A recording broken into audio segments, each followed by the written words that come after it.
is where we're going to get the air compression, and we're going to use our tool right here. So my program is advanced manufacturing. We're going to take the straight line, which is in the street code. Most of my students have no idea what it's about, but they're going to come in and learn a type of SolidWorks, which is a CAD modeling system, which is used out in industry to create anything from the chairs you're sitting on to the camera stand.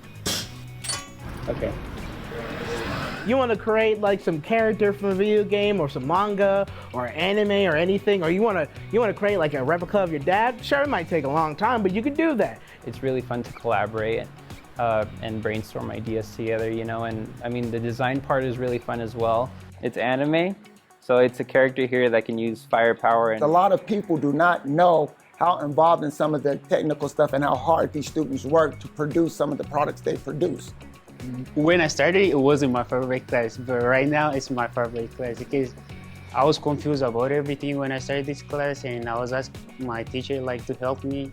I didn't even know how to type on the computer, and he was like, hold on, we'll get into it. And you know, he's a great teacher.